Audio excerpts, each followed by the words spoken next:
The Select Committee to investigate the January 6th attack on the United States Capitol will be in order. Without objection, the Chair is authorized to declare the committee in recess at any point. Pursuant to House Deposition Authority Regulation 10, the Chair announces the committee's approval to release the deposition material presented during tonight's hearing. Thanks to everyone watching tonight for sharing part of your evening to learn the facts and causes of the events leading up to and including the violent attack on January 6, 2021. Our democracy, electoral system, and country. I'm Benny Thompson, Chairman of the January 6, 2021 Committee. I was born, raised, and still live in Bolton, Mississippi, a town with a population of 521, which is midway between Jackson and Vicksburg, Mississippi, and the Mississippi River. I'm from a part of the country where people justify the actions of slavery, the Ku Klux Klan, and lynching. I'm reminded of that dark history as I hear voices today try and justify the actions of the insurrectionists on January 6, 2021. Over the next few weeks, hopefully you will get to know the other members, my colleagues up here, and me. We represent a diversity of communities from all over the United States, rural areas and cities, East Coast, West Coast, and the Heartland. All of us have one thing in common. We swore the same oath. That same oath that all members of Congress take upon taking office and afterwards every 2 years if they are reelected. We swore an oath to defend the Constitution against all enemies, foreign and domestic. The words of the current oath taken by all of us that nearly every United States government employee takes have their roots in the Civil War. Throughout our history, the United States has fought against foreign enemies to preserve our democracy, electoral system, and country. When the United States Capitol was stormed and burned in 1814, foreign enemies were responsible. Afterward, in 1862, when American citizens had taken up arms against this country, Congress adopted a new oath to help make sure no person who had supported the rebellion could hold a position of public trust. Therefore, congresspersons and United States federal government employees were required for the first time to swear an oath to defend the Constitution against all enemies, foreign and domestic. That oath was put to test on January 6, 2021. The police officers who held the line that day honored their oath. Many came out of that day bloodied and broken. They still bear those wounds, visible and invisible.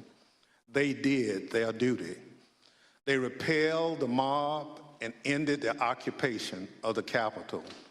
They defended the Constitution against domestic enemies so that Congress could return, uphold our own oath, and count your votes to ensure the transfer of power, just as we've done for hundreds of years.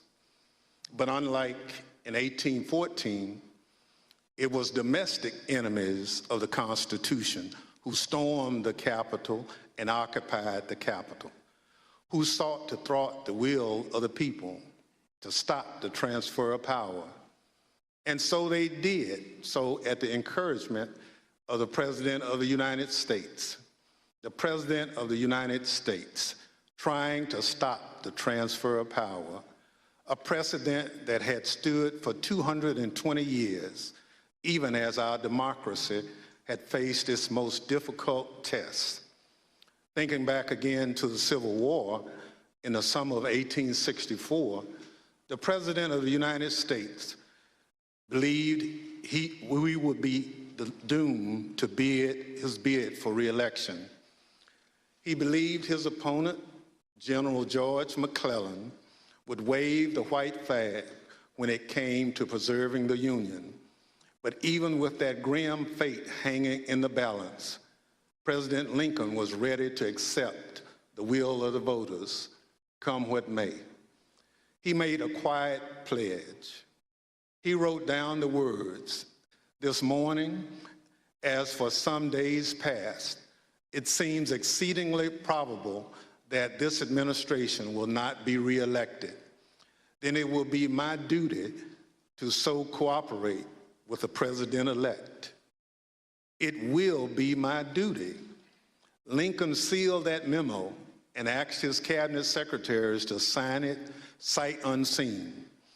He asked them to make the same commitment he did, to accept defeat if indeed defeat was the will of the people, to uphold the rule of law, to do what every president who came before him did and what every president who followed him would do, until Donald Trump.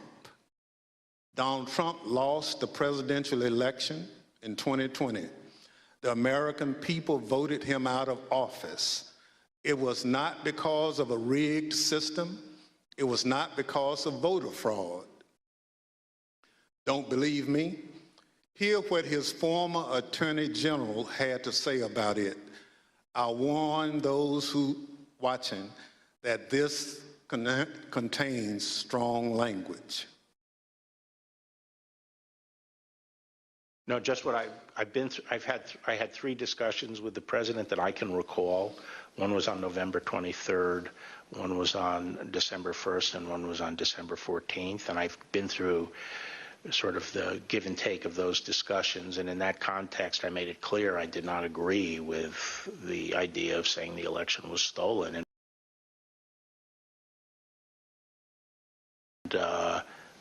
you know, I didn't want to be a part of it, and that's one of the reasons that went into me deciding to leave when I did. I observed, I think it was on December 1st, that, you know, how can you can't live in a world where the incumbent administration stays in power based on its view, unsupported by specific evidence, that there was fraud in the election. Bill Barr, on Election Day 2020, he was the Attorney General of the United States, the top law enforcement official in the country, telling the president exactly what he thought about claims of a stolen election. Donald Trump had his days in court to challenge the results. He was within his rights to seek those judgments.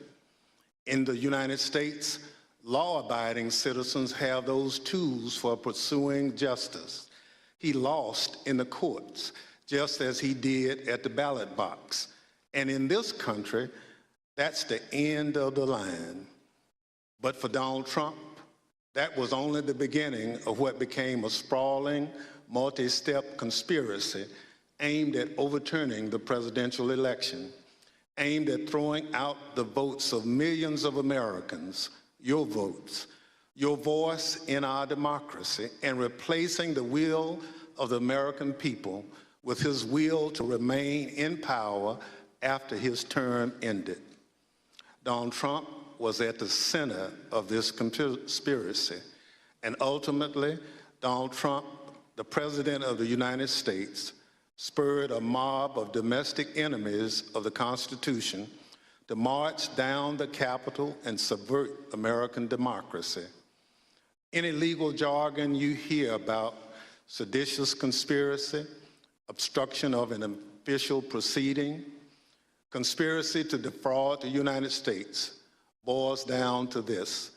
January 6th was the culmination of an attempted coup, a brazen attempt, as one rioter put it shortly after January 6th, to overthrow the government.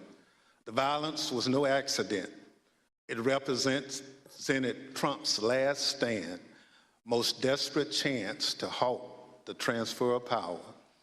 Now, you may hear those words and think, this is just another political attack on Donald Trump by people who don't like him.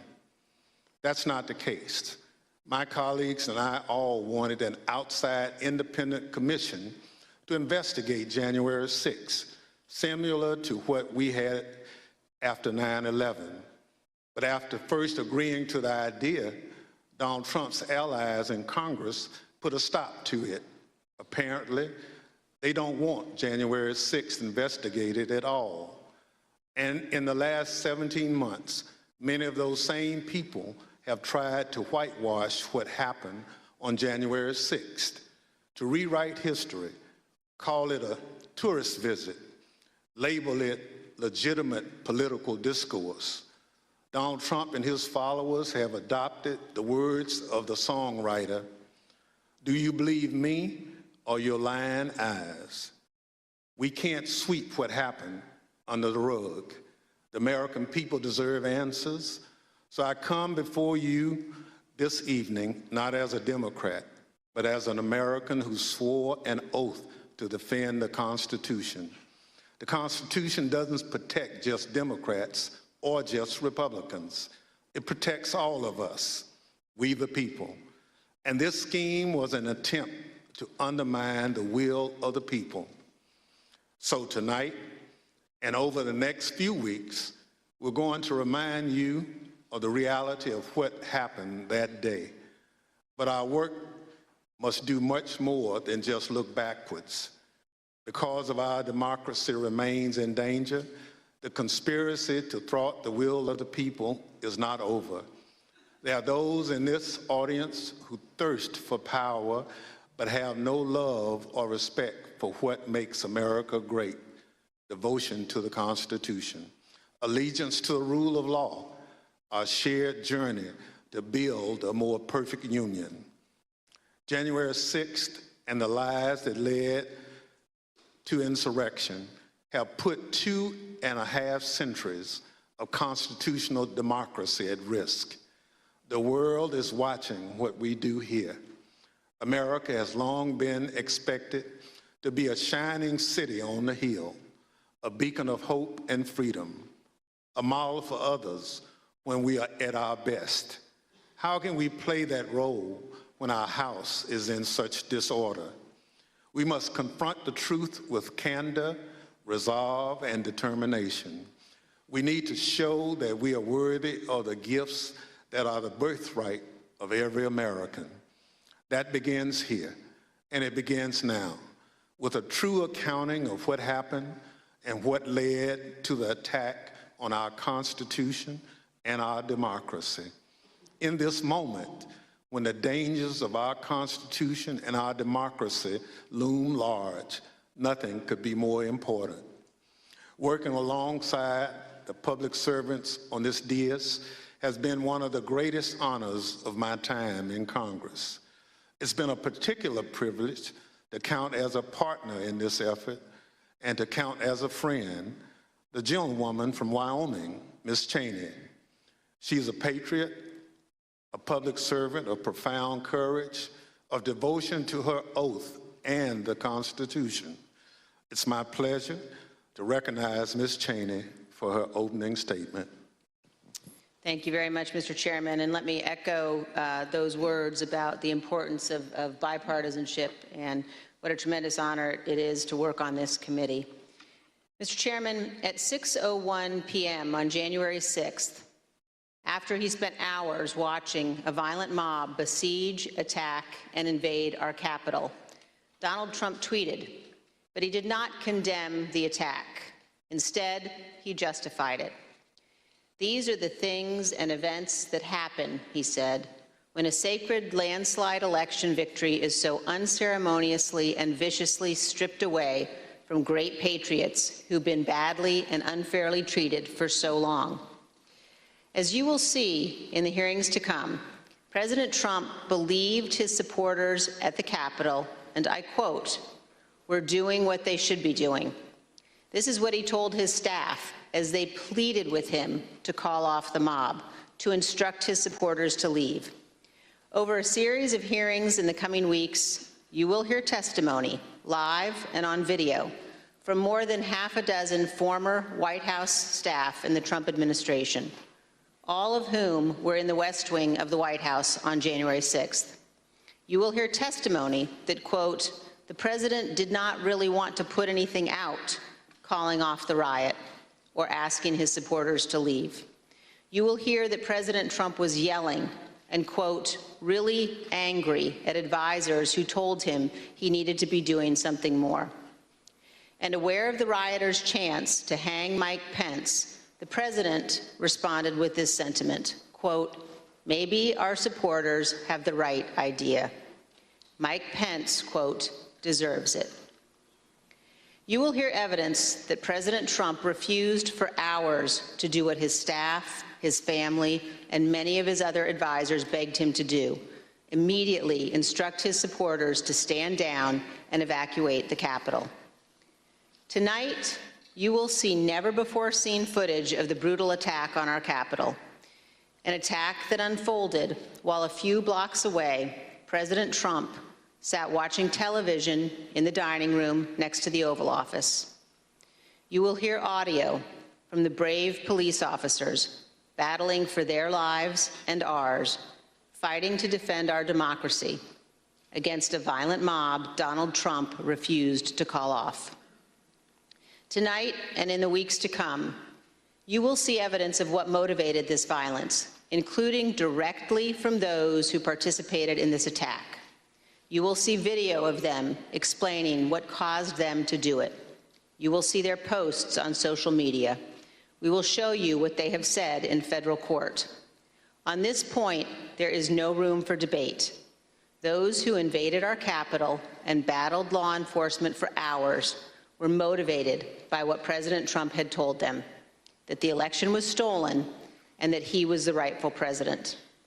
President Trump summoned the mob, assembled the mob, and lit the flame of this attack.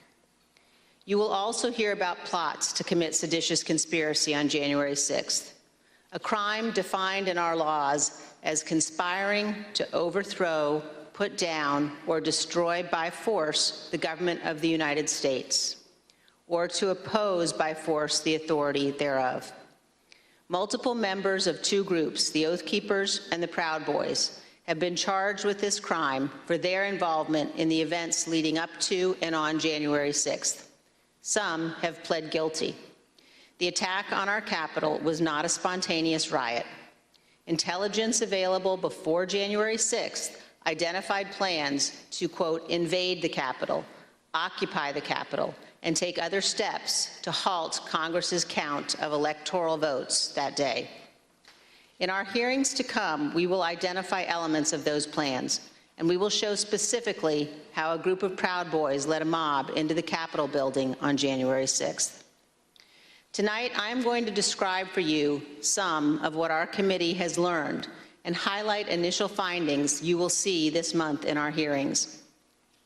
As you hear this, all Americans should keep in mind this fact.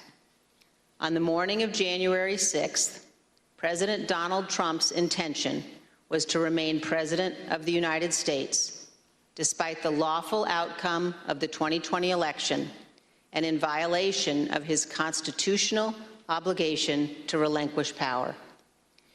Over multiple months, Donald Trump oversaw and coordinated a sophisticated 7-part plan to overturn the presidential election and prevent the transfer of presidential power. In our hearings, you will see evidence of each element of this plan. In our second hearing, you will see that Donald Trump and his advisors knew that he had in fact lost the election. But despite this, President Trump engaged in a massive effort to spread false and fraudulent information to convince huge portions of the U.S. population that fraud had stolen the election from him. This was not true. Jason Miller was a senior Trump campaign spokesman. In this clip, Miller describes a call between the Trump campaign's internal data expert and President Trump a few days after the 2020 election. I was in the Oval Office, and at some point in the conversation, Matt Oskowski, who is the lead data person, was brought on, and I remember he delivered to the president pretty blunt terms that he was going to lose. And that was based, Mr. Miller, on Matt and the data team's assessment of the sort of county by county, state by state results as reported? Correct. Alex Cannon was one of President Trump's campaign lawyers. He previously worked for the Trump Organization. One of his responsibilities was to assess allegations of election fraud in November 2020. Here is one sample of his testimony discussing what he told White House Chief of Staff Mark Meadows. I remember a call with Mr. Meadows, where Mr. Meadows was asking me what I was finding and if I was finding anything. And I remember sharing with him that we weren't finding anything that would be sufficient to change the results in any of the key states. When was that conversation? Probably in November, mid to late November. I think it was before my child was born. And what was Mr. Meadows' reaction to that information? I believe the words he used were, "So there's no there there." There's no there. The Trump campaign's general counsel, Matt Morgan, gave similar testimony. He explained that all of the fraud allegations and the campaign's other election arguments taken together and viewed in the best possible light for President Trump could still not change the outcome of the election. President Trump's Attorney General Bill Barr also told Donald Trump his election claims were wrong. Repeatedly told the president in no uncertain terms that I did not see evidence of fraud and that would have affected the outcome of the election. And frankly, a year and a half later, I haven't seen anything to change my mind on that. Attorney General Barr also told President Trump that his allegations about Dominion voting machines were groundless. I saw absolutely zero basis for the allegations, but they were made in such a sensational way that they obviously were influencing a lot of people, members of the public, that there was this systemic corruption in the system and that their votes didn't count and that these machines controlled by somebody else were actually determining it, which was complete nonsense. And it was being laid out there. And I told them that it was crazy stuff and they were wasting their time on that. And it was doing a grave disservice to the country. But President Trump persisted, repeating the false Dominion allegations in public at least a dozen more times, even after his Attorney General told him they were, quote, complete nonsense.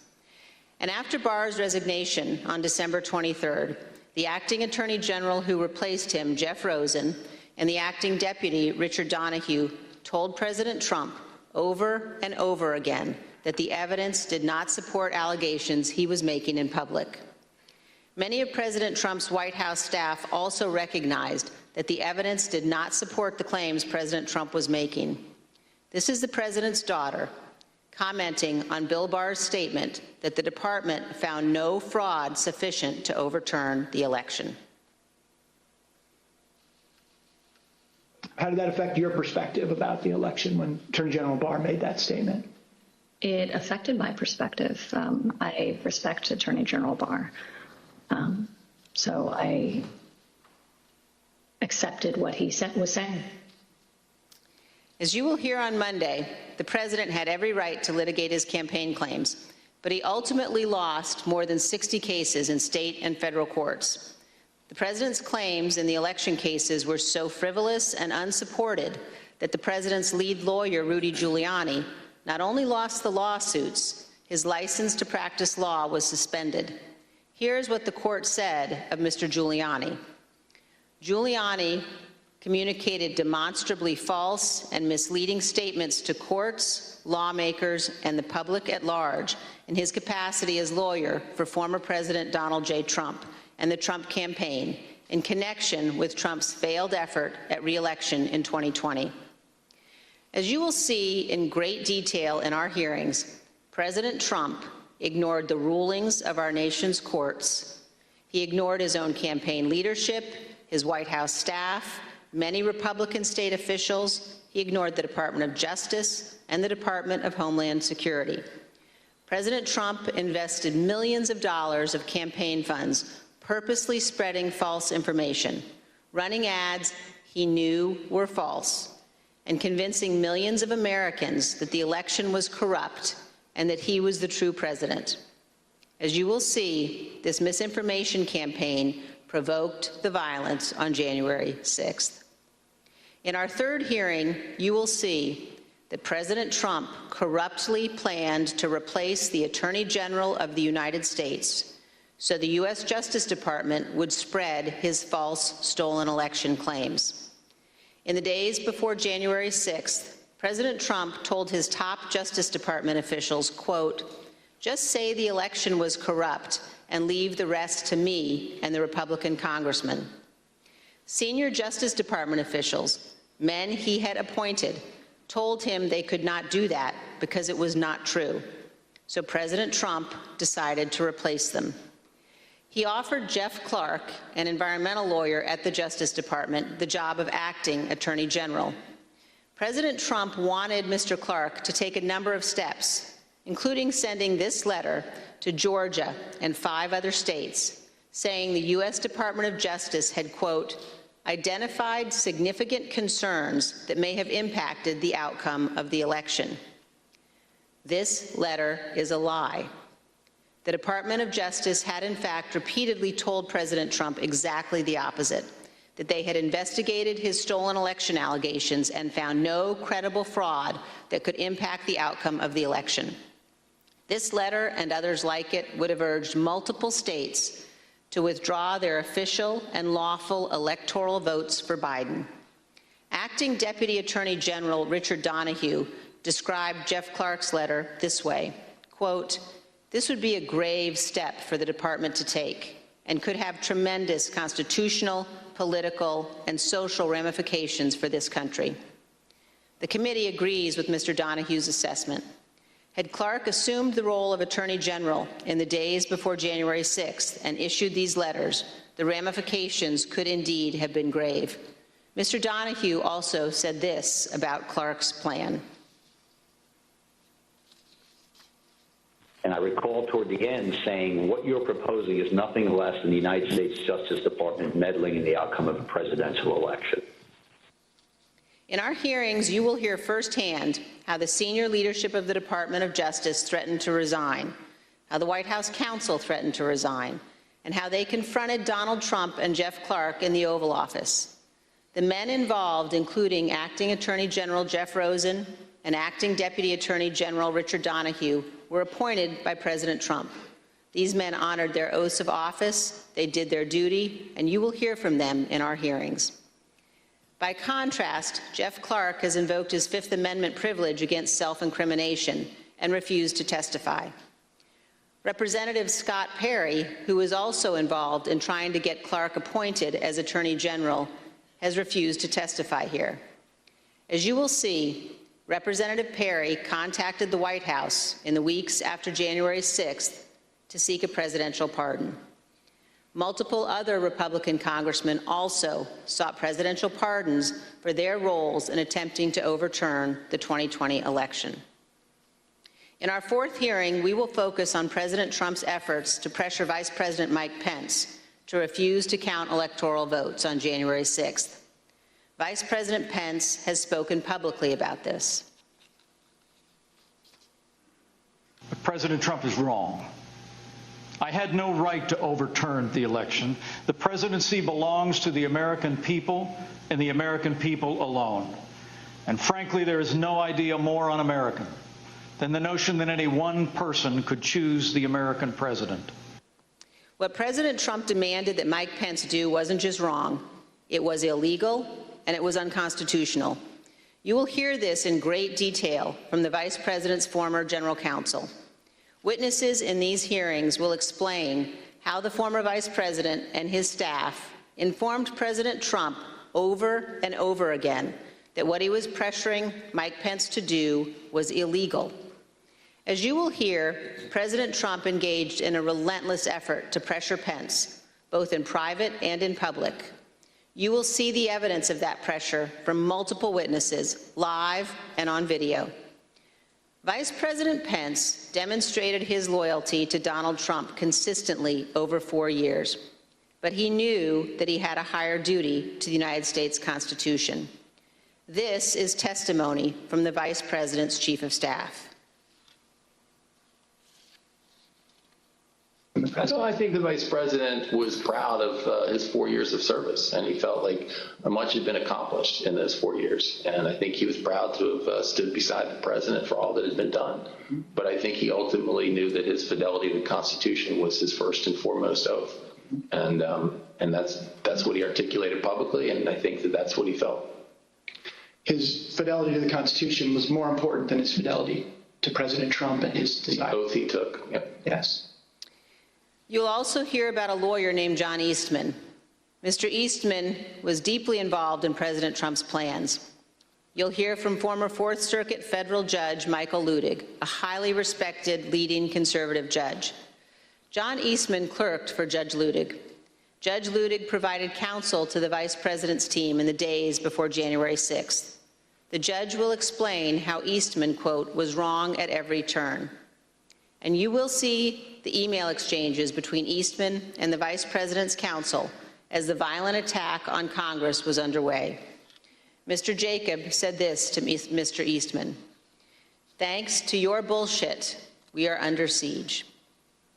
You will also see evidence that John Eastman did not actually believe the legal position he was taking. In fact, a month before the 2020 election, Eastman took exactly the opposite view on the same legal issues.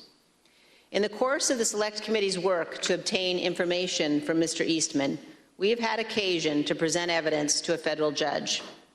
The judge evaluated the facts, and he reached the conclusion that President Trump's efforts to pressure Vice President Pence to act illegally by refusing to count electoral votes likely violated 2 federal criminal statutes. And the judge also said this: if Dr. Eastman and President Trump's plan had worked, it would have permanently ended the peaceful transition of power, undermining American democracy and the Constitution. If the country does not commit to investigating and pursuing accountability for those responsible, the court fears January 6th will repeat itself. Every American should read what this federal judge has written. The same judge, Judge Carter, issued another decision on Tuesday night, just this week, indicating that John Eastman and other Trump lawyers knew that their legal arguments had no real chance of success in court, but they relied on those arguments anyway to try to, quote, overturn a Democratic election.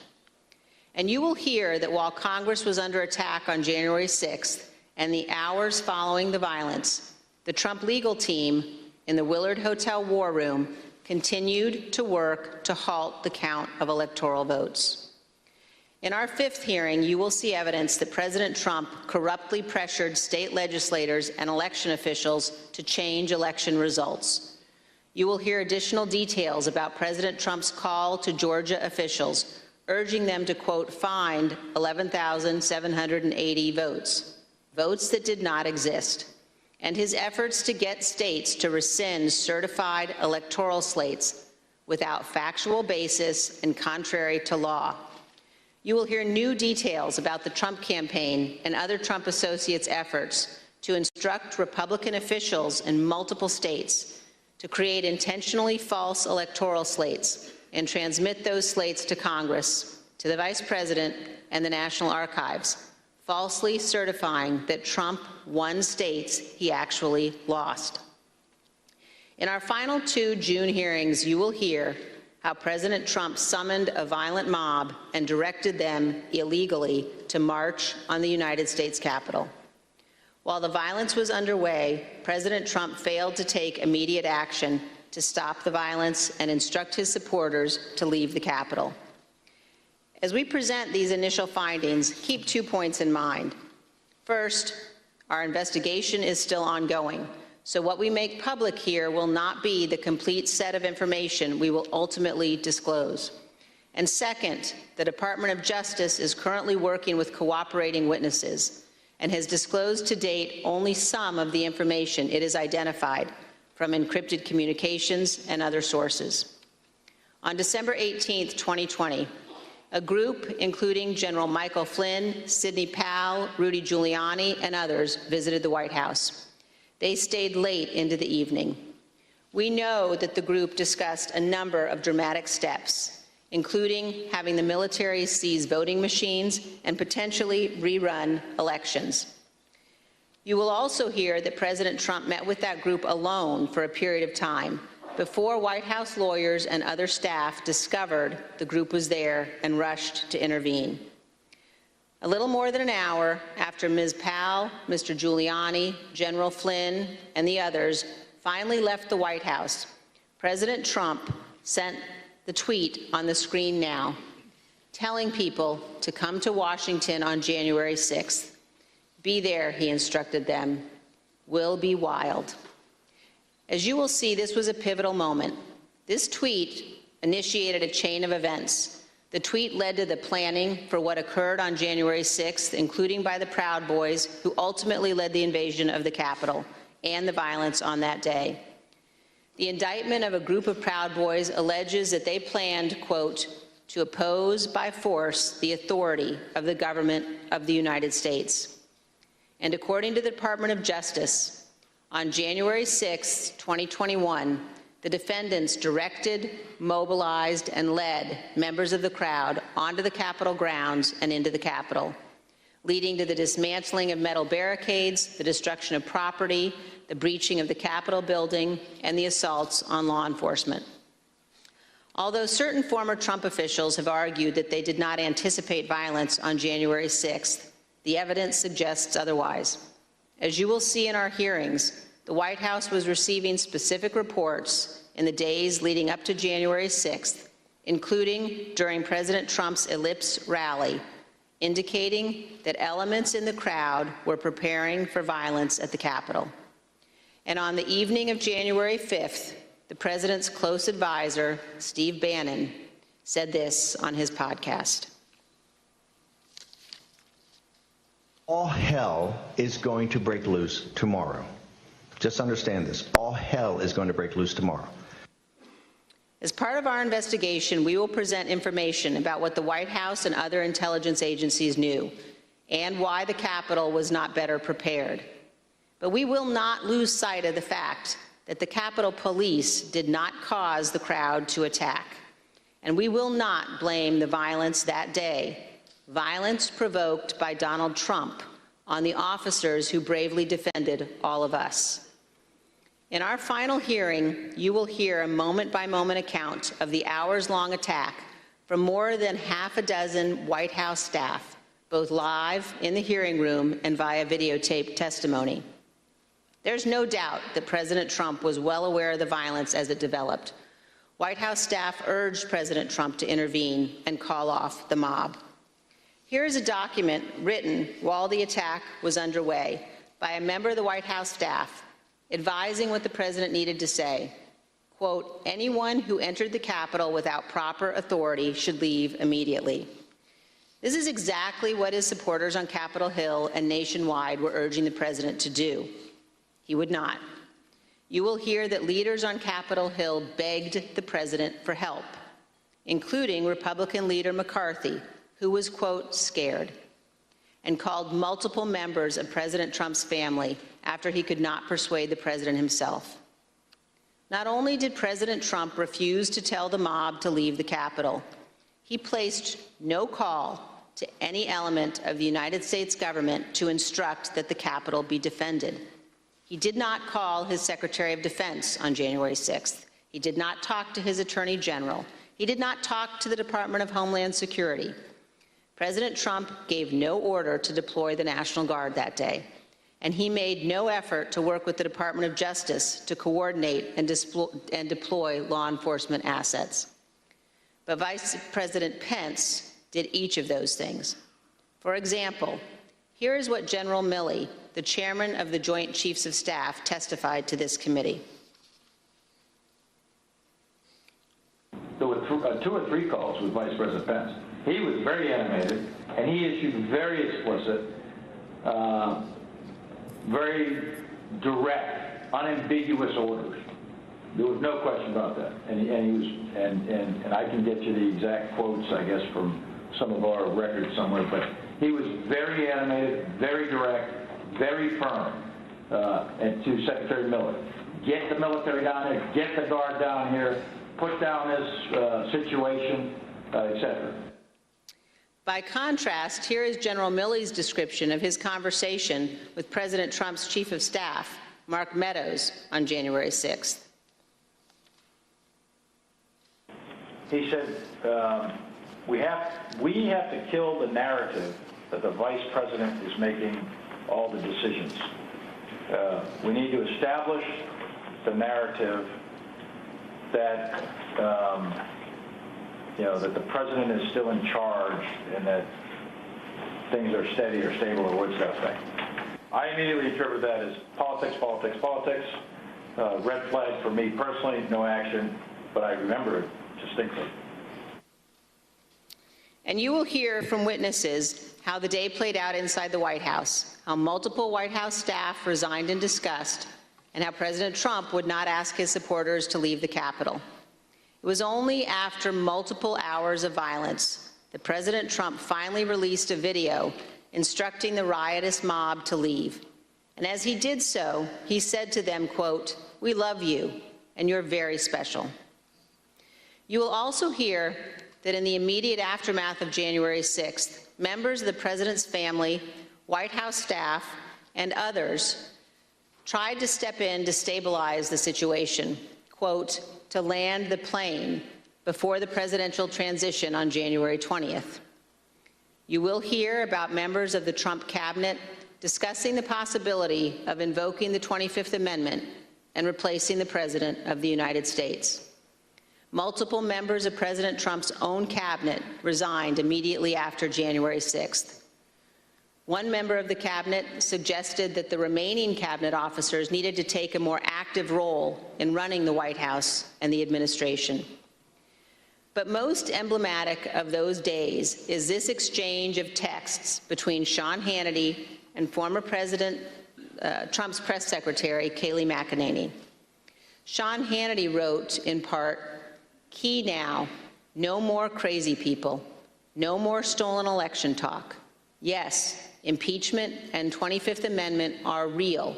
Many people will quit." Ms. McEnany responded in part, "Love that.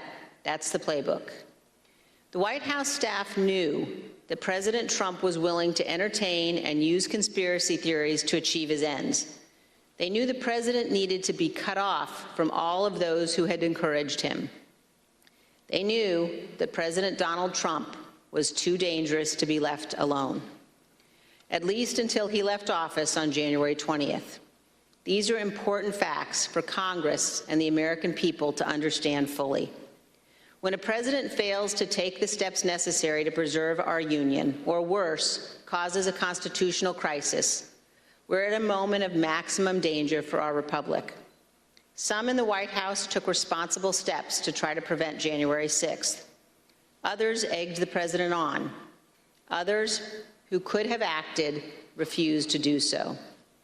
In this case, the White House counsel was so concerned about potentially lawless activity that he threatened to resign multiple times. That is exceedingly rare and exceedingly serious. It requires immediate attention, especially when the entire team threatens to resign. However, in the Trump White House, it was not exceedingly rare, and it was not treated seriously. This is a clip of Jared Kushner addressing multiple threats by White House counsel Pat Cipollone and his team of lawyers to resign in the weeks before January 6th. Jared, are you aware of instances where Pat Cipollone threatened to resign? I kind of, like I said, my interest at that time was on trying to get as many pardons done And I know that, he was always, him and the team were always saying, oh, we're going to resign. We're not going to be here if this happens, if that happens. So I kind of took it up to just be whining, to be honest with you. Whining.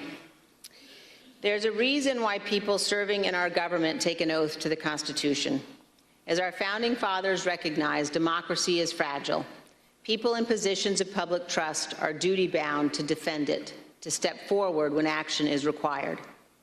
In our country, we don't swear an oath to an individual or a political party. We take our oath to defend the United States Constitution. And that oath must mean something. Tonight, I say this to my Republican colleagues who are defending the indefensible. There will come a day when Donald Trump is gone, but your dishonor will remain. Finally, I ask all of our fellow Americans, as you watch our hearings over the coming weeks, please remember what's at stake. Remember the men and women who have fought and died so that we can live under the rule of law, not the rule of men. I ask you to think of the scene in our Capitol Rotunda on the night of January 6th.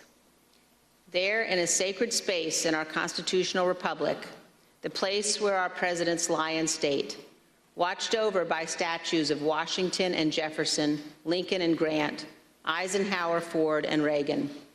Against every wall that night encircling the room, there were SWAT teams, men and women in tactical gear with long guns, deployed inside our Capitol building. There in the rotunda, these brave men and women rested beneath paintings depicting the earliest scenes of our republic, including one painted in 1824 depicting George Washington resigning his commission, voluntarily relinquishing power, handing control of the Continental Army back to Congress. With this noble act, Washington set the indispensable example of the peaceful transfer of power, what President Reagan called nothing less than a miracle. The sacred obligation to defend this peaceful transfer of power has been honored by every American president, except one. As Americans, we all have a duty to ensure that what happened on January 6th never happens again, to set aside partisan battles, to stand together to perpetuate and preserve our great republic. Thank you, Mr. Chairman. As we provide answers to American people about January 6th, it's important that we remember exactly what took place, that this was no tourist visit to the Capitol. Most of the footage we are about to play has never been seen. The Select Committee obtained it as a part of our investigation. This isn't easy to watch. I want to warn everyone that this video includes violence and strong language. Without objection, I include in the record a video presentation of the violence of January 6th. Proud of your boy! Proud of your boy! Proud of your boy! Yeah, just for awareness, be advised, there's probably about 300 Proud Boys. They're marching eastbound in this 400 block of kind of Independence, actually on the mall towards the United States Capitol. I am not allowed to say what's going to happen today because everyone's just going to have to watch for themselves. But it's going to happen. Something's going to happen. Whose streets? Our streets! Whose streets? Our streets! Whose streets? Our streets!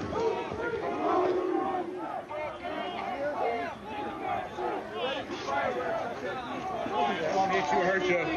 We are on your side. Don't make us go against you. Understand the side. Pick a side. These are our streets. $20 a picture. I hope Mike is going to do the right thing. I hope so. I hope so. Because if Mike Pence does the right thing, we win the election. All Vice President Pence has to do is send it back to the states to recertify. And we become president, and you are the happiest people. Mike Pence is going to have to come through for us. And if he doesn't, that will be a sad day for our country, because you'll never take back our country with weakness. You have to show strength, and you have to be strong.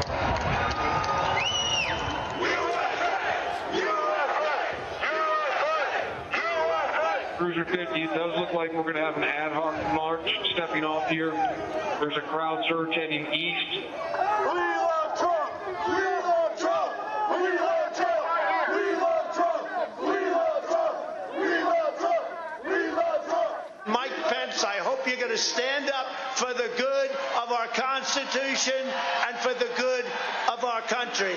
And if you're not, I'm going to be very disappointed in you, I will tell you right now.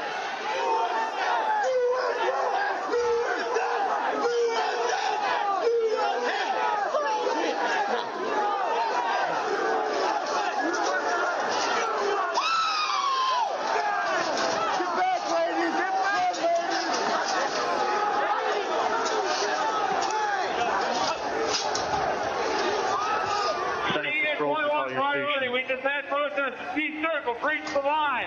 We need backup.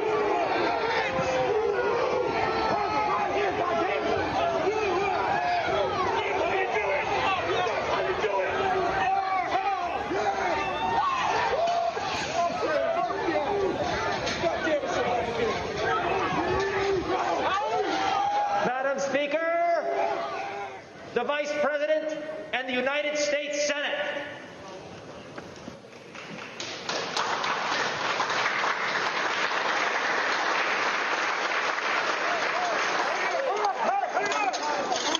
We're going to give riot warnings as soon as the outloud is here. We're going to give riot warnings. We're going to try to get compliance, but this is now effectively a riot. 49 hours declaring it a riot. Cruiser 5 to 50, be advised, Capitol Police 1 advised they're trying to breach and get into the Capitol. 50, I copy.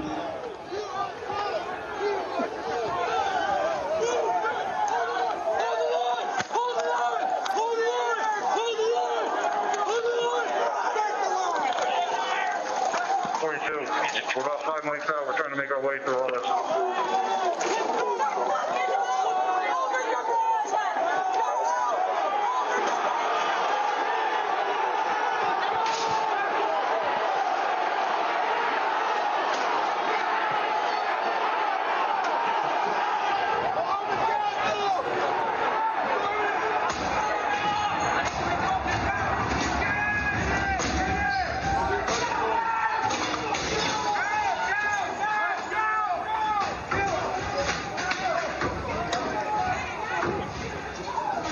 We have a breach of the Capitol!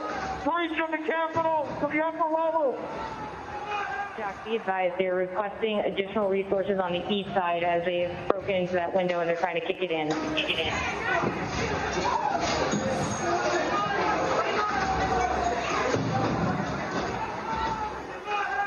Without objection, the chair declares the House in recess pursuant to Clause 12B of Rule 1.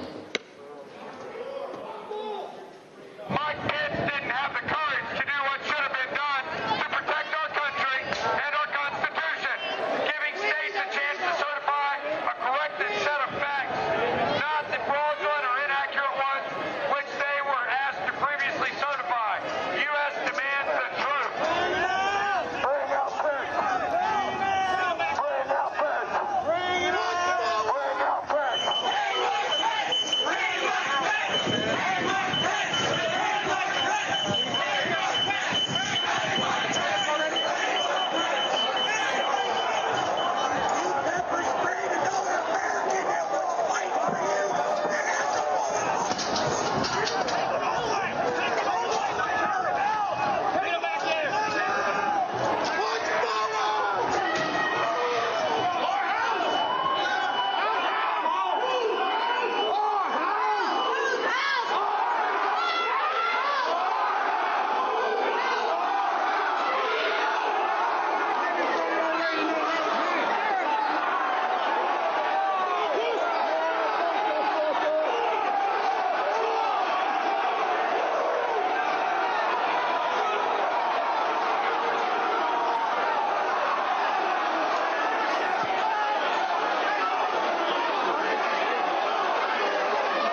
down through the tunnels.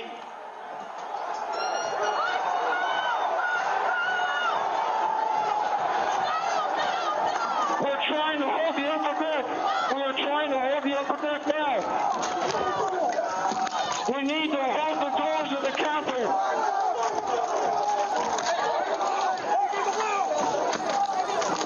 I need public support.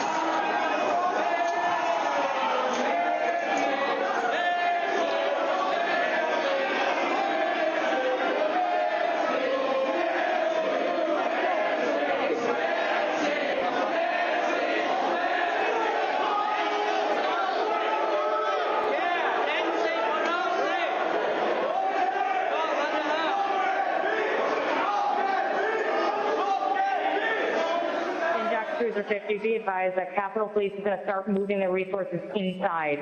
They're going to start the M4 officers first.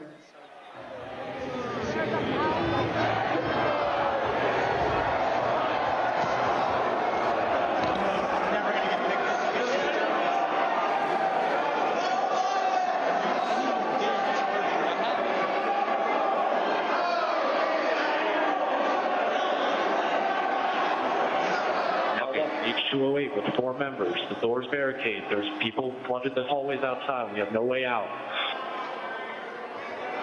In fact, officers still remaining on the House floor, on the third floor, to use the subways themselves. It's time to evacuate so we can secure the members on the other side. Copy. It's up to us people now, the American people. What are you ready to do? One more time. What are you ready to do? And whatever it takes, I'll lay my life down if it takes. Absolutely. That's why we showed up today.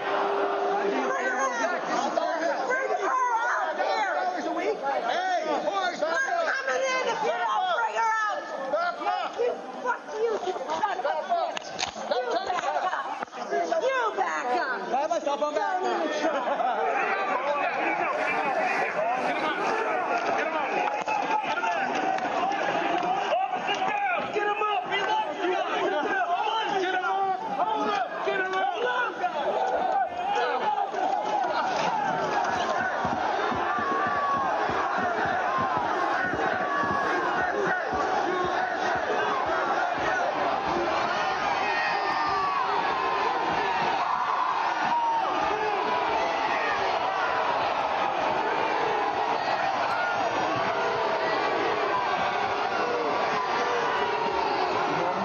Changing some of that West Chair for backup.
Pursuant to the order of the committee of tonight, the chair declares the committee in recess for a period of approximately 10 minutes.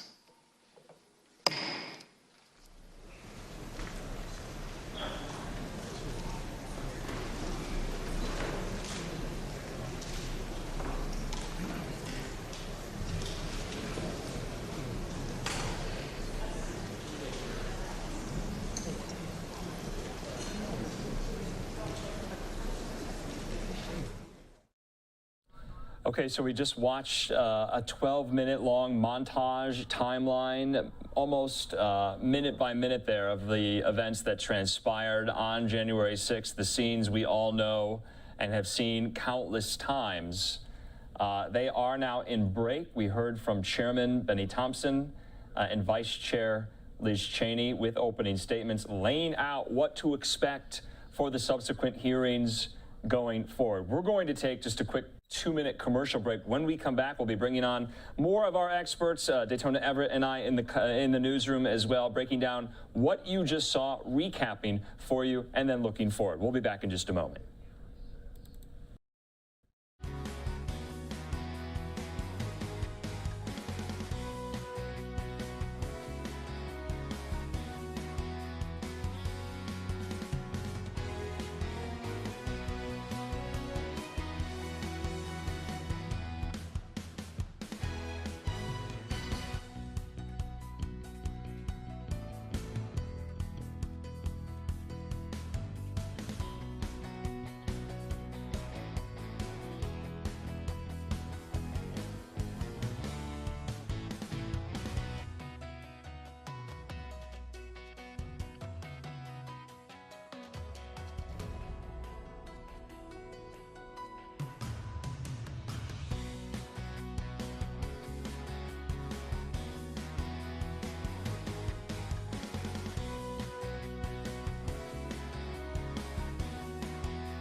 Fox on this Thursday night, I should say. Thank you so much for being with us and for choosing Live Now from Fox as we continue to cover all the latest out of the first primetime hearing that the House Select Committee investigating January 6th is holding. Joining me now, yet again, Daytona Everett in the newsroom, Javed Ali on the line with us over Zoom. Let's break down what we were watching. They're in a 10-minute break right now. I was somewhat struck by the fact that you heard from Liz Cheney laying out what to expect in the subsequent hearings, but also going piece by piece, line by line, with a firm upholding of the credibility and the legitimacy of the 2020 election. Of course, they're so related, but she really hammered that point, going each by line, the fraudulent claims that we've heard time and time again, disputing them outright. Yeah, so it was a really interesting sort of choreography of the initial presentation of the facts. So you had the opening comment from Representative Thompson, whom I have briefed several times in my career when I was in government behind closed doors, not publicly. And then, but the bulk of the narrative was given by Representative Cheney, and I think that was a really interesting nod to the bipartisan aspect of the makeup of the panel. And then she spoke for the bulk of the time as well. And as you said, Andrew, she laid out sort of the broad parameters of what the panel will investigate over the next several hearings, but then went into detail into different aspects of it too. And I was also struck by how they very much sort of tried to focus this on sort of the top-down driven effect from the former President Trump, and then all the different aspects that he was either trying to control or shape or influence. So that was a strategy that I wasn't sure how the panel would sort of take right off the bat, but I think they made it pretty clear where this is going to go in the future from that perspective. Yeah, I was thinking the exact same thing. Most of the evidence targeted directly at Donald Trump. And we're going to hear testimony from people who were in the White House as well when that all went down. We heard first from Bill Barr, who we've heard this sentiment from him in the past. I mean, they started off with this evidence for a reason, saying that all of I guess the talk from the president at the time about the election being fraudulent was, quote, nonsense. Cheney making quite the emphasis on that word right there, and saying that there was no evidence that they could present that would actually change the election itself. I thought it was substantial to kind of start off with Barr himself. We also heard from the daughter of Donald Trump, Ivanka, coming in and saying that she respected Barr, and so she kind of accepted those statements. So we're going to be hearing a lot from people who were inside of the White House when this happened, having those communications, direct communications with Trump himself. You know, what do you expect from the testimony from people closest to him? Yeah, and that's an excellent point. And not only are we going to hear from senior cabinet level officials or other folks in former President Trump's inner circle, but to hear the testimony from his daughter and son-in-law. I mean, whether that testimony will be damning or not sure, but just the fact that they were willing to speak to the committee and share their insights. And as Ivanka's statements tried to, or suggested that she agreed with Attorney General Barr's judgment that there's no there in terms of any kind of fraudulent claims of the 2020 elections. I mean, that's pretty powerful, because they didn't have to give a statement, or they didn't have to testify. So that in and of itself, the fact that, two people very close to former President Trump at a personal level and also part of his inner circle of the White House, that's just another layer of intrigue into this. Yeah, of course, his daughter, Ivanka, essentially agreeing with what Bill Barr was saying, that there was no there, just directly contradicting everything her father, then President Trump, had been saying. But like you and I, Javed, were speaking about, they are laying the fact pattern. We heard from Liz Cheney. She says January 6th was not a spontaneous event. And then, of course, you saw her in her remarks bringing up Donald Trump's name so many times, squarely kind of putting the blame for this event specifically on him. They're laying that fact pattern out, you can tell.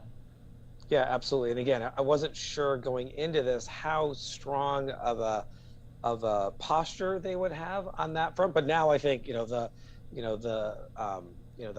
horse is out of the barn on that. Yeah. That this is going to be about the actions directed and organized and maneuvered by former President Trump, and then it's sort of much more of that top-down driven effect than that previous sort of perhaps bottom-up driven aspect I was talking about before, and then combined with the top-down driven. But they seem to be getting more of the top-down driven aspect of this right now.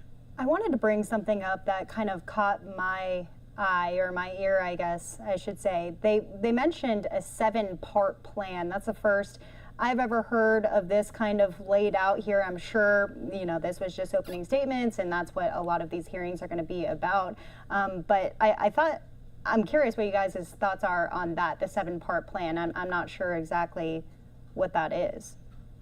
Yeah, I heard that too. And again, I think it goes back to this notion that this was a long-running, well thought out, and tried to be executed campaign that had multiple elements to it, or multiple pieces to it. And sort of when did that idea sort of kind of get hatched, and then at what point did it start to get operationalized? I think with the benefit of hindsight, we could probably start to look at that with a different framework. Probably by the summertime of 2020, even months before the election. But yeah, I hadn't heard that 7-part language either. But I think they're just sort of continuing to reinforce the narrative now that this was very much something that was first and foremost led by former President Trump. All right, Javed Daytona, we got to get back to the committee hearing as they have gavelled in. Let's take that live for you. to share their firsthand accounts of. I know that some of the witnesses from our first hearing are in the room with us, along with some of the family members, friends, and widows of the officers who lost their lives as a result of the attack. Thank you all for being here for us and the American people. Officer Carolyn Edwards has been with the United States Capitol Police since 2017. On January 6th, Officer Edwards was assigned to the First Responder Unit, which serves as the first line of defense at the Capitol complex. She also served as a member of the Civil Disturbance Unit, a special subset of the uniformed division trained to respond to mass demonstration events. Officer Edwards is a graduate of the University of Georgia and currently is working on a master's degree in intelligence analysis from Johns Hopkins University. Nick Quistad is an acclaimed filmmaker whose credits include documenting stories from war zones in Afghanistan, Syria, and Iraq. On January 6th, Mr. Quickstead was working on a documentary about, quote, why Americans are so divided when Americans have so much in common, end quote. During that day, Mr. Quickstead interviewed and documented movements of the people around the Capitol, including the first moments of the violence against the Capitol Police and the chaos that ensued. I will now swear in our witnesses. The witnesses will please stand and raise your right hand. Do you swear and affirm under penalty of perjury that the testimony you're about to give is the truth, the whole truth, and nothing but the truth, so help you God?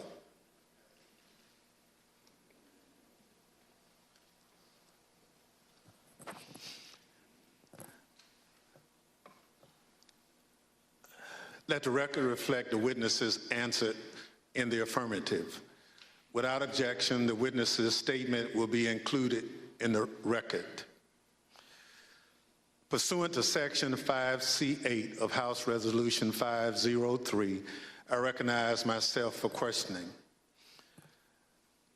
As you saw just a few minutes ago, the Proud Boys instigated the first breach of the Capitol just before 1:00 p.m., where rioters pushed over barricades near the Peace Circle at the foot of the Capitol.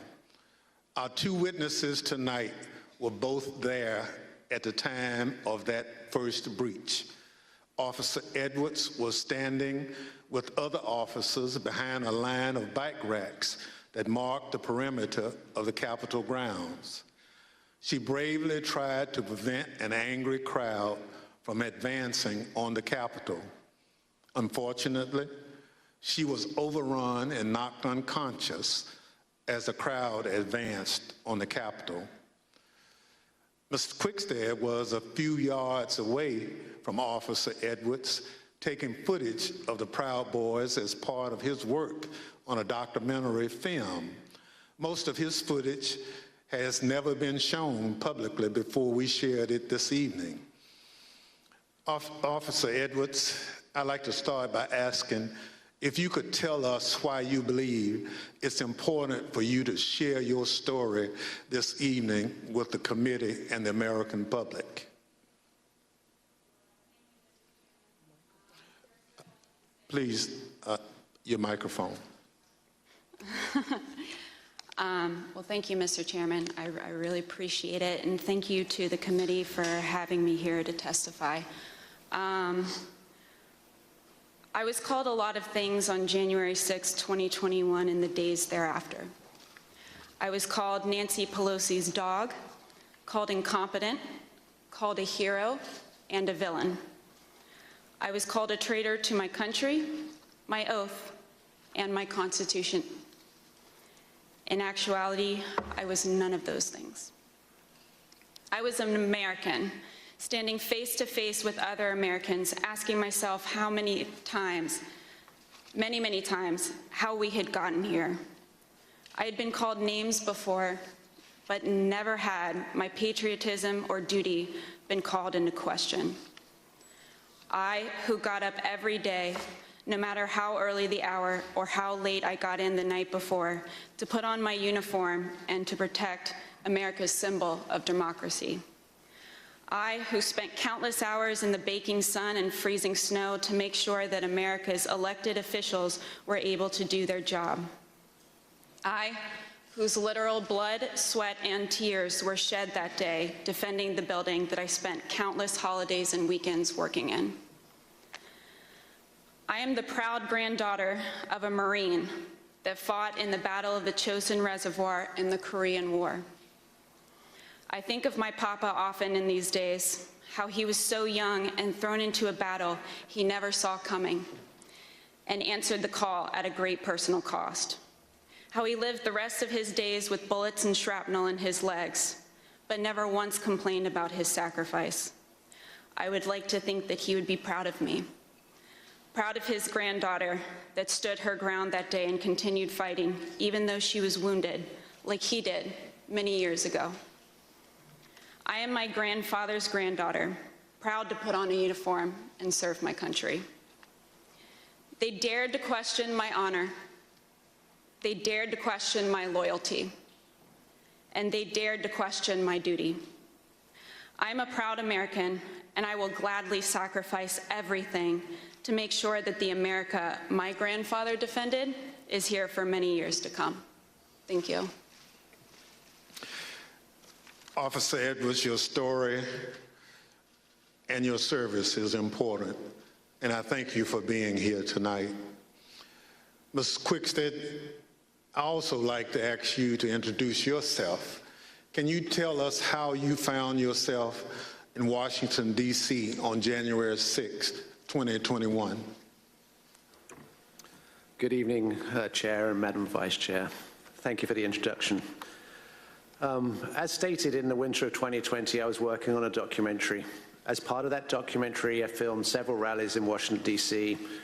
on December the 11th and December the 12th. And I learned there would be a rally on the Mall on January 6th. So my three colleagues and I came down to document the rally.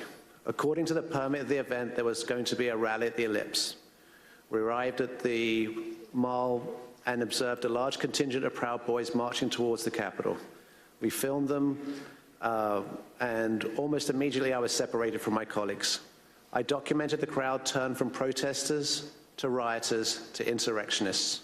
I was surprised at the size of the group, the anger and the profanity. And for anyone who didn't understand how violent that event was, I saw it, I documented it, and I experienced it. I heard incredibly aggressive chanting, and I subsequently shared that footage with the authorities. I'm here today pursuant to a House subpoena. Thank you so much. Thank you, Mrs. Quested. The Select Committee has conducted extensive investigative work to understand what led the Proud Boys and other rioters to the Capitol on January 6th. We've obtained substantial evidence showing that the President's December 19th tweet calling his followers to Washington, D.C. on January 6th energized individuals from the Proud Boys and other extremist groups. I'd like to play a brief video highlighting some of this evidence. My name is Marcus Childress, and I'm an investigative counsel for the Select Committee to investigate the January 6th attack on the United States Capitol. What do you want to call them? Give me a name. Give me a White name. supremacists and white supremacists and right Proud Boys. Stand back and stand by. After he made this comment, Enrique Terrio, then chairman of the Proud Boys, said on Parler, "Standing by, sir."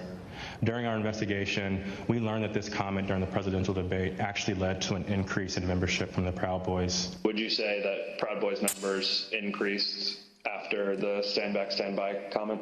Exponentially. I'd say tripled probably, with the potential for a lot more eventually. And did you ever sell any stand back and stand by merchandise? One of the vendors on my page actually beat me to it, but I wish I would have made a stand by shirt. On December 19th, President Trump tweeted about the January 6th rally and told attendees, "Be there, we'll be wild." Many of the witnesses that we interviewed were inspired by the president's call and came to DC for January 6th. But the extremists, they took it a step further. They viewed this tweet as a call to arms. A day later, the Department of Justice describes how the Proud Boys created a chat called the Ministry of Self-Defense Leadership Chat. In this chat, the Proud Boys established a command structure in anticipation of coming back to D.C. on January 6th. The Department of Justice describes Mr. Tarrio coming into possession of a document called the 1776 Returns, which describes individuals occupying key buildings around the United States Capitol. The Oath Keepers are another group that the committee investigated. You better get your ass to D.C., folks, this Saturday. Yeah, if you don't, there'll be no more Republic. But we're not going to let that happen. It's not even an if. It's either President Trump is encouraged and bolstered and strengthened to do what he must do, or we wind up in a bloody fight. We all know that. The fight's coming. The Oath Keepers began planning to block the peaceful transfer of power shortly after the November 3rd election. And according to the Department of Justice, Stuart Rhodes, the Oath Keepers leader, said to his followers that we were not going to get through this without a civil war. In response to the December 19th, 2020 tweet by President Trump, the Oath Keepers focused on January 6th in Washington, D.C. In response to the tweet, one member, the president of the Florida chapter, put on social media, "The president called us to the Capitol. He wants us to make it wild." The goal was for the Oath Keepers to be called to duty so that they could keep the president in power, although President Trump had just lost the election. The committee learned that the Oath Keepers set up quick reaction forces outside of the city in Virginia where they stored arms.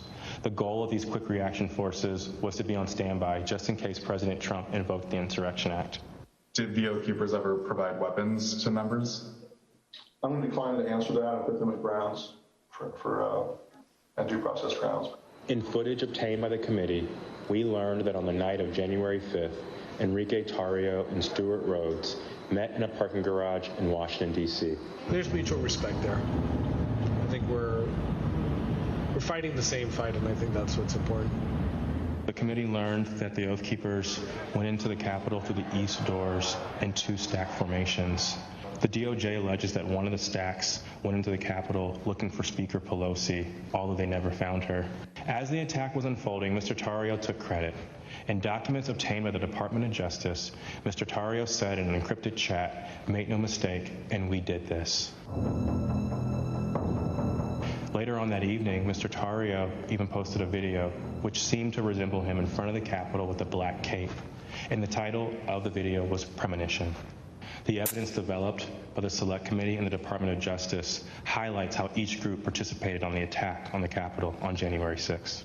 In fact, the investigation revealed that it was individuals associated with the Proud Boys who instigated the initial breach at the Peace Circle at 12:53 p.m.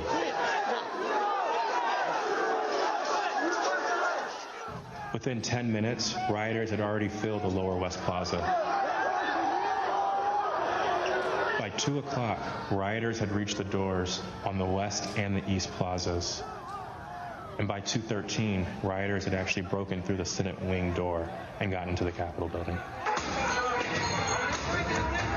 A series of breaches followed. At 2:25 p.m., rioters breached the east side doors to the Rotunda.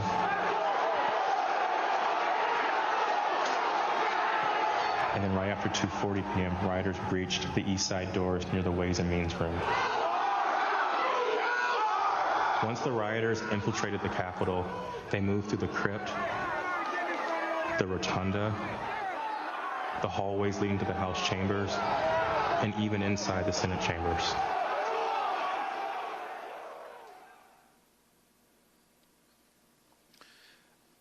Individuals associated with two violent extremist groups have been charged with seditious conspiracy in connection with the January 6th attack. One is the Oath Keepers. They are a group of armed anti-government extremists. The other group is the Proud Boys. They promote white supremacist beliefs and have engaged in violence with people they view as their political enemies. Members of both groups have already pled guilty to crimes associated with the January 6th attack. Mr. Quested, as part of the documentary you've been filming, you gained access to the Proud Boys and their leader, Enrique Tarrio. Your crew filmed them in Washington, D.C. on the evening of January 5th and then on January 6th. On January 5th, the night before the attack, you were with the head of the Proud Boys, Mr. Tarrio, in Washington, D.C. What happened? We picked up Mr. Tarrio from jail. He'd been arrested for carrying some magazines, some extra capacity magazines, and he took responsibility for the burning of the Black Lives Matter flag that was stolen from the church on December the 12th.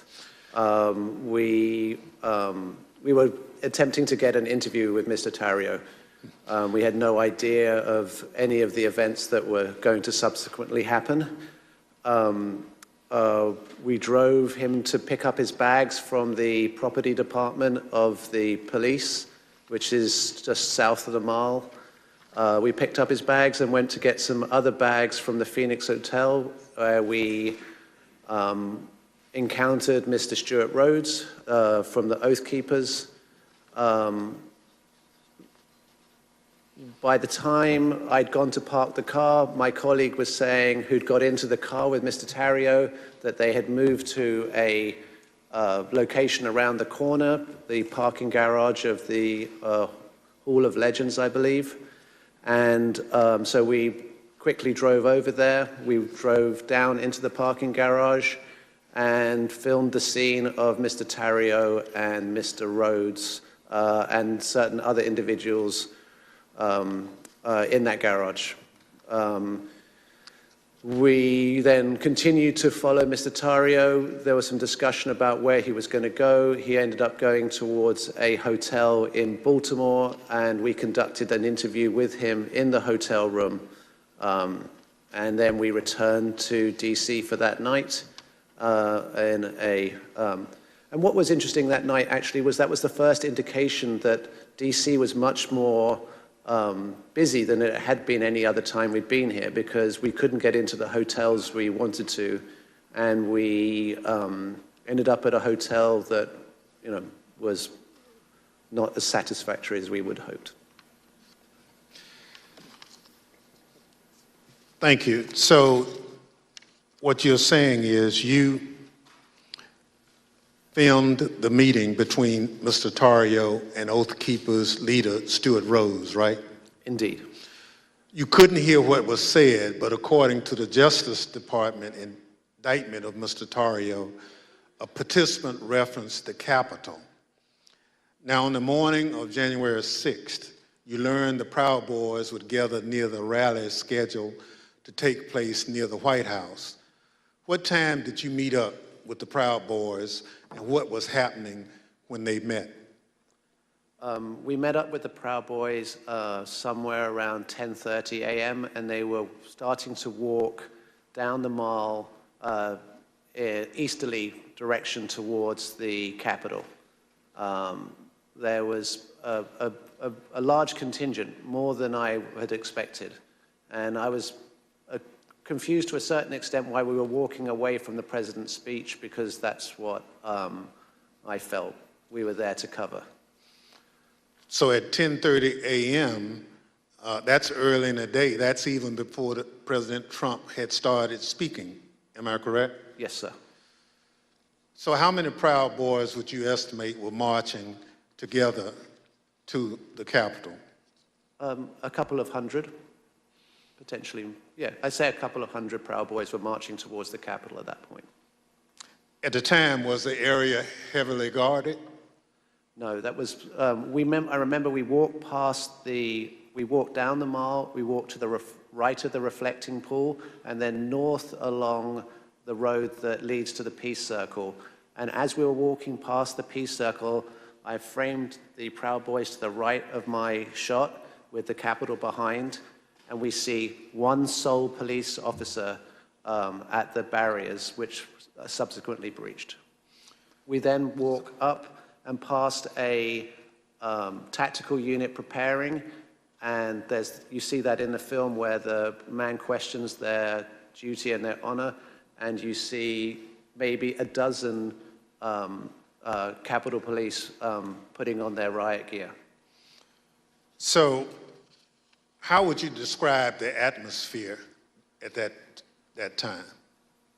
The atmosphere it seemed to be much darker. I make efforts to create a familiarity between myself and my subjects to make them feel comfortable. And the atmosphere was much darker this day than had been in these other days. And there was also a contingent of Proud Boys that I hadn't met before from Arizona who appeared to wear these orange hats and had orange armbands. So when the Proud Boys went back down the hill to the Peace Circle, did a larger crowd start together? Well, no. First of all, we went round to the back and down the steps, and we took some photographs on the east side of the Capitol, and then we went for lunch. We went for tacos. So, Mr. Questa, you're a journalist, so you are careful to stick to things that you have observed. But what you've told us is highly relevant. Let me highlight a few key facts that you and others have provided the committee. First, there was a large group of Proud Boys present at the Capitol. We know that from multiple sources. You now estimate that there were around 250 to 300 individuals that you've testified. They weren't there for President Trump's speech. We know this because they left that area to march toward the Capitol before the speech began. They walked around the Capitol that morning. I'm concerned this allowed them to see what defenses were in place and where weaknesses might be. And they decided to launch their attack at the Peace Circle, which is the front door of the Capitol complex. It's the first security perimeter that those marching from the ellipse would have to come to as they moved toward the Capitol. The Peace Circle walkway was always where the thousands of angry Trump supporters would arrive after President Trump sent them from the ellipse. The Proud Boys timed their attack to the moments before the start of the joint session in the Capitol, which is also where President Trump directed the angry mob, quote, "We fight like hell," end quote. He told them before sending them down Pennsylvania Avenue, right to where the Proud Boys gathered and where you were filming. Now, a central question is whether the attack on the Capitol was coordinated and planned. What you witnessed is what a coordinated and planned effort would look like. It was the culmination of a months-long effort spearheaded by President Trump. Mr. Questa, thank you for your eyewitness account of the lead up to the breach of the Peace Circle. This brings us to a point in time where you and Officer Edwards were in close proximity. At this point, I reserve the balance of my time pursuant to 5C, Section 8 of House Resolution 503. The chair recognizes the gentlewoman from Wyoming, Ms. Cheney, for questioning. Thank you very much, Mr. Chairman. Officer Edwards, I want to start by thanking you for your service and thank you for your courage. Thank you for being here this evening. I know that it's not easy to relive what happened for you and for the officers behind you and for the family members of officers in the audience this evening, but it's really happened. I want to start, Officer Edwards, with a short clip that shows the horrible moment when you were injured as the Peace Circle was breached. USA! USA!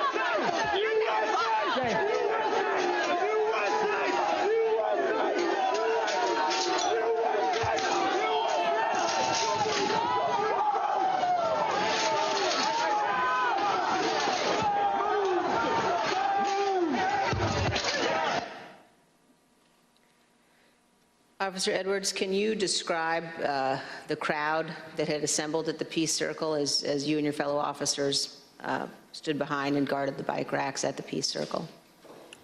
Yes, so there were about, I want to say about 5 of us on that line. And there was our bike rack, and then at the bottom of the Pennsylvania Avenue walkway, or right by Peace Circle, there was another bike rack. And so the crowd had kind of gathered there. It was the crowd led by Joseph Biggs, and they were mostly in civilian clothes. There were some who had military fatigues on. We could see people with bulletproof vests on, things like that. They didn't seem, extremely cohesive, but they had gathered there in their outfits, but they had gathered there together, and Joseph Biggs started, he had a megaphone, and he started talking about, first it was things kind of relating to Congress, and then the tables started turning once the, what is now the Arizona group is what you said, the crowd with orange hats, they came up chanting F-U-C-K, Antifa, and they joined that group. And once they joined that group,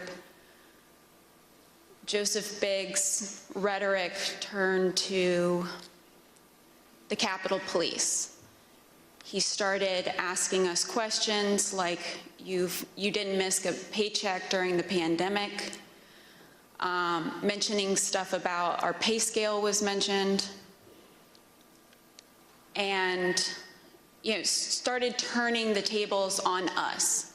And I've worked, I can, conservatively say probably hundreds of civil disturbance events. I know when I'm being turned into a villain, and that's when I turned to my sergeant and I stated the understatement of the century. I said, Sarge, I think we're gonna need a few more people down here.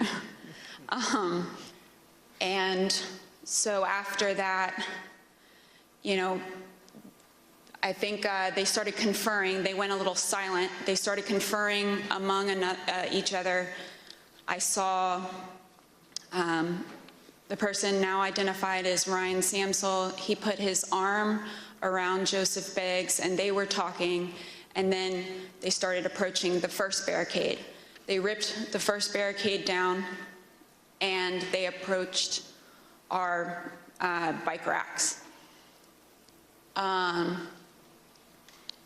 At that time, we started holding on, grabbing the bike racks. There weren't many of us, so I grabbed the middle between 2 different bike racks. And, I wasn't under any pretense that I could hold it for very long, but I just wanted to, make sure that we could get more people down and get our CDU units time to answer the call. So we started grappling over the bike racks.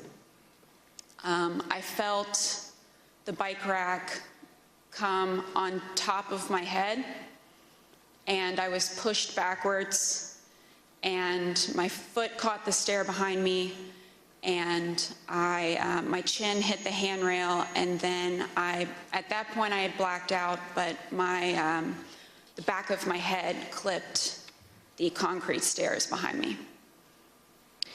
And you were knocked unconscious, is that right, Officer Edwards? Yes, ma'am. But then when you regained consciousness, even with the injuries, you returned to duty, is that right? Yes, ma'am. At that time, adrenaline kicked in. I ran towards the West Front, and I tried to hold the line at the Senate steps at the Lower West Terrace. More people kept coming at us. It just seemed like, more and more people started coming onto the West Front, they started overpowering us. And that was right about when MPD's officers showed up. Their bike officers pushed the crowd back and allowed our CDU units as well as theirs to form that line that you see, that very thin line between us and the protesters or the rioters, at that time. I fell behind that line, and for a while I started decontaminating people who had gotten sprayed and treating people medically who needed it. And then you were injured again there on the West Terrace, is that right, Officer Edwards? Yes, ma'am. So after a while, I got back on the line. It was on the house side of the Lower West Terrace. And I was holding that line for a while. There weren't many of us over there. And Officer Sicknick was behind me for most of the time, for about 30 to 45 minutes that I was down there. We were just, as the best we could, we were just, grappling over bike racks and trying to hold them as quick as possible. All of a sudden, I see movement to the left of me, and I turned, and it was Officer Sicknick with his head in his hands. And he was ghostly pale, which I figured at that point that he had been sprayed, and I was concerned. My, cop alarm bells went off, because if you get sprayed with pepper spray, you're going to turn red. He turned just about as pale as this sheet of paper. And so I looked back to see what had hit him, what had happened, and that's when I got sprayed in the eyes as well. I was taken to be decontaminated by another officer, but we didn't get the chance because we were then tear gassed. And we are going to play just a brief clip of that moment that you've just described, Officer Edwards.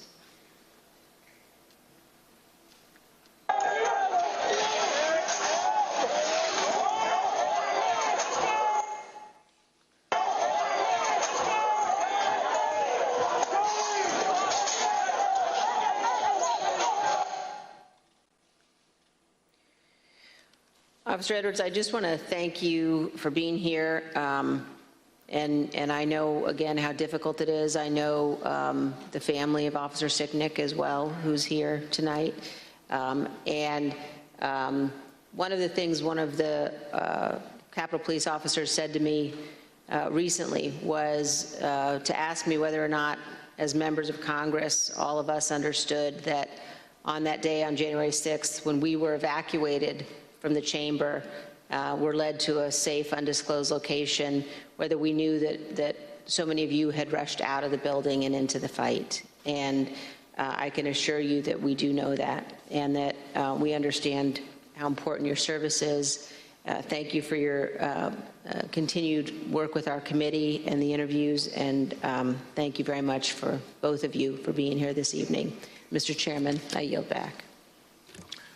Thank you very much. Ms. Edwards, can you give us one memory of that awful day that stands out most vividly in your mind? I can.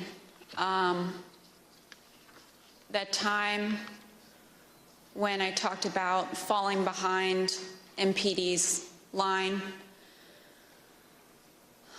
I remember because I had been kind of shielded away because I was holding those stairs so I wasn't able to really see what was going on over here.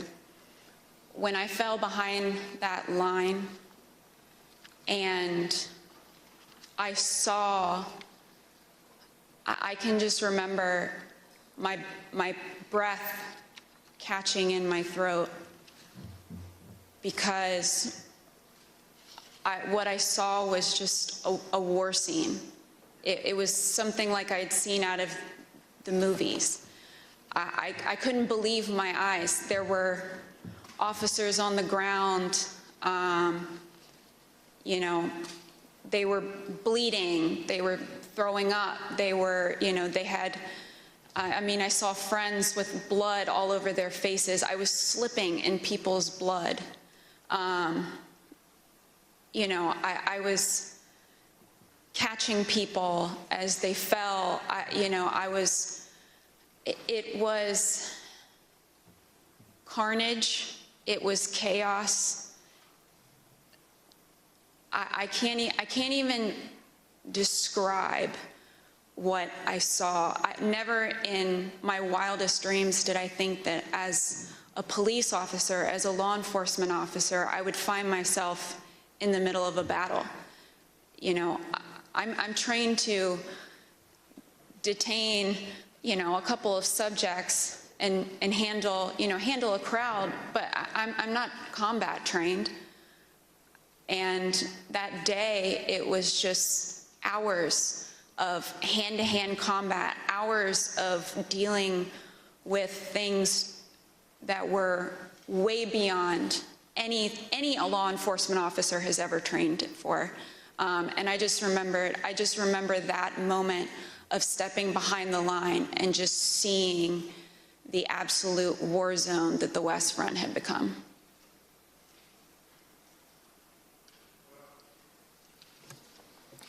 Let me thank you for your service and obviously your bravery that you have told the world about tonight. It's unfortunate that you had to defend the Capitol from fellow Americans. None of us would ever think that that would have to happen, but it did. So let me thank our witnesses for joining us tonight and sharing their experiences with America. Throughout my chairmanship of this committee, I've continuously vowed that this committee will ensure a comprehensive account of the heroic acts on January 6th, and that we will follow the facts wherever they lead. Your testimony is an essential part of that record and helps us do our job. Mr. Quested, thank you for sharing your footage and your account of the day's events with us. The images you recorded and have shared with the committee do a better job than any of our words in reinforcing the violence of January 6th. We hope that the power of your footage help encourage all Americans to consider how citizens with so much in common could viciously brawl at the seat of their democratic government. Officer Edwards, thank you for your brave service, as I indicated, on January 6th, and all you did to protect us, and most importantly, our democracy. If you and your fellow officers hadn't held the line against those violent insurrectionists, we can only imagine the disaster that would have ensued. Your heroism in the face of danger is admirable, and your will to continue to protect and serve despite your serious injuries should be an inspiration to all of us. We wish you a continued recovery and look forward to seeing you back in uniform sometime soon. The members of the Select Committee may have additional questions for tonight's witnesses, and we ask that you respond expeditiously in writing to those questions. Without objections, members will be permitted 10 business days to submit statements for the record, including opening remarks and additional questions for the witnesses. The witnesses have just told us what they heard the rioters saying. why they stormed the Capitol on that day. Now we're going to hear it from the rioters themselves. Without objection, I include in the record a video presentation.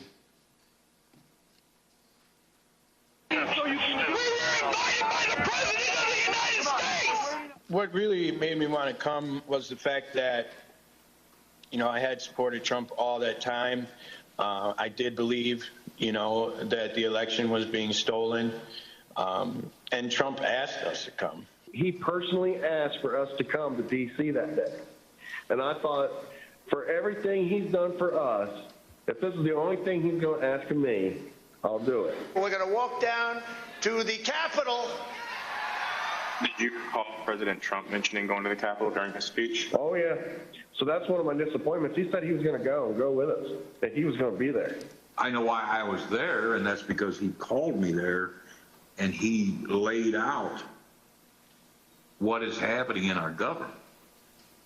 He laid it out. But I remember Donald Trump telling people to be there, right? I mean, to support. So you mentioned that the president asked you. Do you remember a specific message? Basically, yeah, he asked for us to come to D.C., that big things are going to happen. What got me interested, he said, I have something very important to say on January 6th or something like that, is what got me interested to be there. You know, Trump has only asked me for two things. He asked me for my vote, and he asked me to come on January 6th. When the committee reconvenes next week, we're going to examine the lies that convinced those men and others to storm the Capitol, to try to stop the transfer of power. We're going to take a close look at the first part of Trump's attack on the rule of law, when he hit the fuse that ultimately resulted in the violence of January 6th. Without objection, and with that, the committee stands adjourned.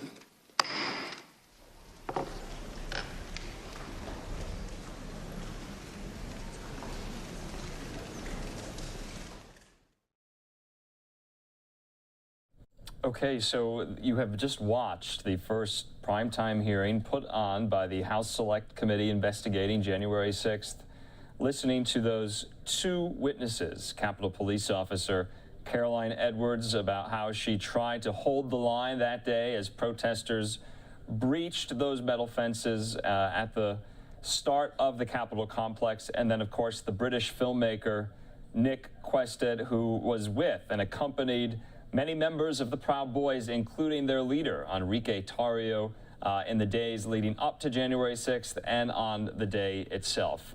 We have continuing live coverage as we watch some of the departures from committee members. There is fallen officer Brian Sicknick's parents in the gallery today listening in to the testimony. Of course, it must have been very, very hard for them to listen. Daytona Everett joining me now live in the newsroom as we watch these scenes unfold yet again. I was kind of going through Twitter, and some Capitol Hill reporters said it was like watching a home invasion again to their workplace, of course. And then, of course, lawmakers on the committee laying out very methodically what the next subsequent hearings are going to entail, kind of laying out a 7-part plan that they want to uncover and unearth for the American people. Daytona. Yeah, we'll get to that 7-part plan coming up here in just a second, but I want to touch on the fact that Officer Sicknick's mother was there. You mentioned that, Andrew, and we heard it from Caroline Edwards, who is a Capitol Police officer who, like you said, was trying to hold back a lot of these protesters and was unsuccessful. She was able to see Officer Sicknick after he was hit in the head. He eventually died, which we reported a little bit earlier today, saying that he was holding his hands or his head between his hands and that he was white as the piece of paper that she held up. This is the type of testimony that we're expecting to hear through the rest of these hearings here. There's going to be 8 in total.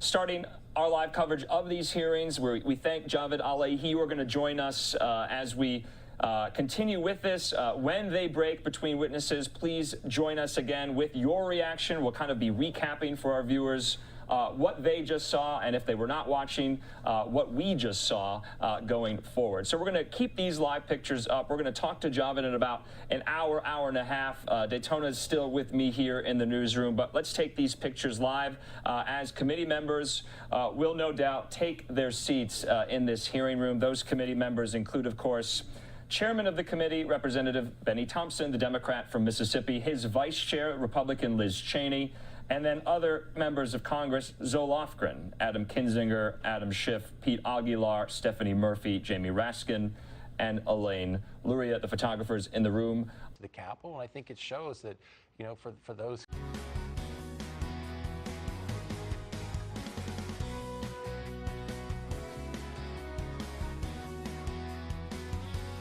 See that, but I also think the challenge for the committee is, what is the broader purpose here for the committee?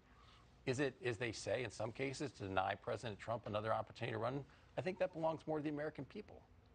Well, we appreciate you coming here on this day and giving us perspective. Panel, thank you. Please stay tuned to Fox News and this Fox station for continuing coverage of this story. I'm Brett Baer in Washington. And I'm Martha McCallum. Good night from Washington.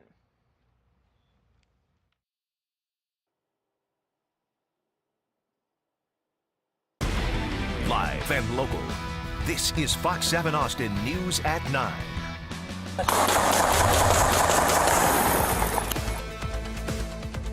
Tonight at 9, a man appeared to be having a mental health episode when a shootout began between him and Austin police. Now APD has released body camera video from the incident. Plus, a woman went to church early